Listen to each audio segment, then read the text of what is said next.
Para saudara dan saudari yang Tuhan cintai, selamat pagi dan selamat bertemu lagi dalam renungan harian dari Paroki Santo Fransiskus Assisi APO, edisi hari Kamis, tanggal 20 Juni 2024, dalam masa biasa yang ke-11.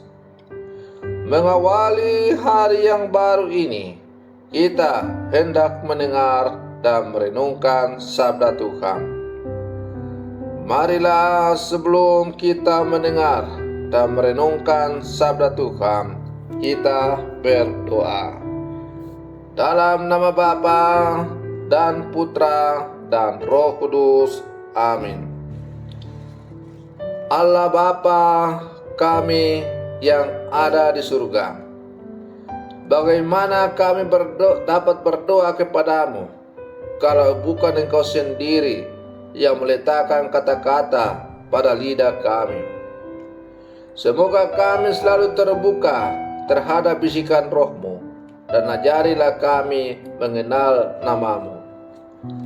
Bersabdalah ya Tuhan, kami siap mendengarkan. Terpujilah Engkau Bapa, Putra dan Roh Kudus, kini dan sepanjang segala masa. Amin. Para saudara dan saudari yang Tuhan cintai, sabda Tuhan yang hendak kita dengar dan kita renungkan untuk mengawali hari yang baru ini diambil dari Injil Matius pasal 6 ayat 7 sampai 15. Tuhan bersamamu. Inilah Injil suci menurut Matius. Dalam khotbah di bukit, berkatalah Yesus, bila kalian berdoa, janganlah bertele-tele seperti kebiasaan orang yang tidak mengenal Allah. Mereka menyangka doanya akan dikabulkan karena banyaknya kata-kata. Jadi, janganlah kalian seperti mereka, karena Bapamu tahu apa yang kalian perlukan sebelum kalian minta kepadanya. Maka berdoalah kalian demikian: Bapa kami yang ada di surga, dimuliakanlah namamu, datanglah kerajaanmu, jadilah kehendak-Mu di atas bumi seperti di surga. Berilah kami pada hari ini makanan kami yang secukupnya, dan ampunilah kesalahan kami, seperti kami pun mengampuni yang bersalah kepada kami. Dan janganlah membawa kami ke dalam pencobaan, tetapi bebaskanlah kami dari yang jahat. Amin. Karena jikalau kalian mengampuni kesalahan orang, Bapamu yang di surga akan mengampuni kalian pula. Tetapi jikalau kalian tidak mengampuni orang, Bapamu pun tidak akan mengampuni kesalahanmu. Demikianlah sabda Tuhan.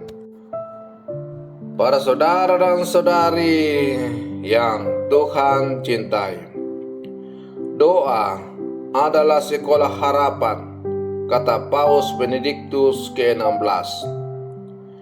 Dalam doa kita mengungkapkan iman kepada Allah, memelihara harapan, dan memurnikan kasih.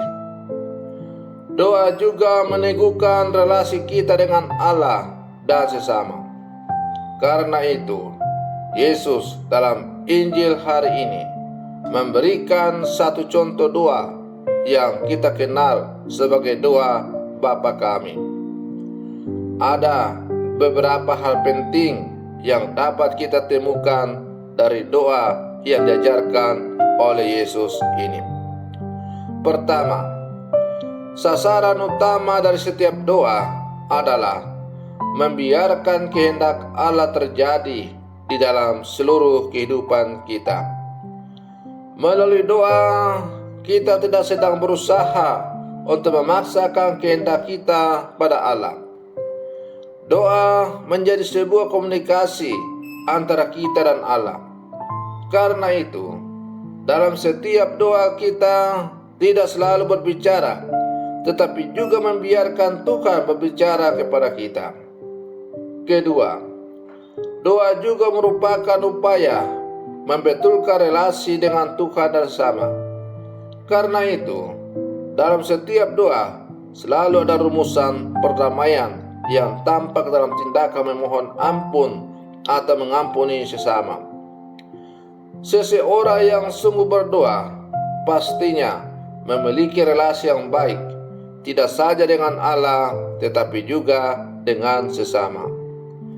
Yang ketiga, jika sasaran doa pertama-tama adalah agar kita mengenal dan semakin mampu mewujudkan kehendak Allah, maka doa bukanlah sekedar sebuah problem solving, upaya untuk menyelesaikan masalah. Artinya, doa bukan sekedar upaya yang kita buat saat mengalami masalah. Doa harus menjadi bagian dari rutinitas hidup, mempersembahkan hidup pada Allah, entah saat menghadapi persoalan ataupun saat hidup kita tampak tidak memiliki masalah. Sebab kehendak Allah harus senantiasa kita pelajari kapanpun dan dimanapun dan dalam situasi apapun. Karena itu, untuk memiliki kepekaan membaca kehendak Allah dalam hidup ini, kita wajib berdoa. Jika hal ini menjadi semangat hidup kita bisa menghadapi banyak tantangan dalam kehidupan ini tanpa takut kehilangan kendali. Para saudara dan saudari yang Tuhan cintai, doa orang beriman tidak perlu bertele-tele, karena Tuhan sudah tahu segala kebutuhan kita. Kalau begitu, mengapa kita masih harus berdoa? Kita harus berdoa, sebab doa membuat kita sadar bahwa kita tidak bisa berbuat apa-apa tanpa bantuan Tuhan. Doa membantu kita menjadi miskin di hadapan Tuhan, sekaligus belajar mengenal dan melakukan apa yang Tuhan inginkan dalam kehidupan kita. Doa Bapa kami yang diajarkan Yesus bukan berisi daftar apa saja yang harus Tuhan lakukan untuk kita, tetapi lebih pada ajakan bagi kita untuk melakukan dan menerima kehendak Tuhan dalam seluruh kehidupan kita.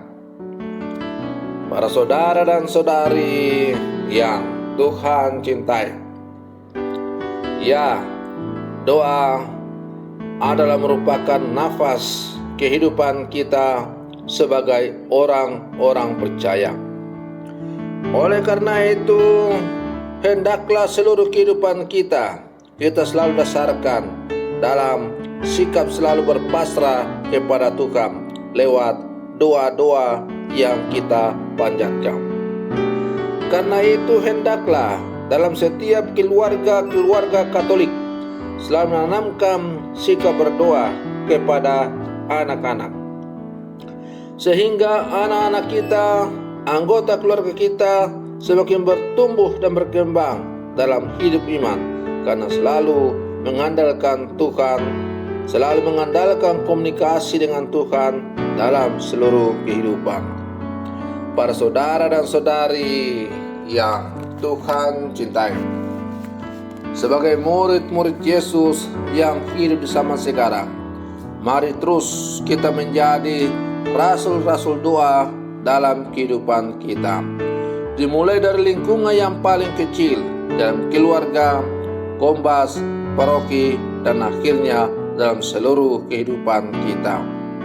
Semoga perlindungan saya untuk mengawali hari yang baru ini semakin memampukan kita untuk menjadi rasul doa yang sejati di zaman sekarang. Selamat pagi, Tuhan Yesus memberkati.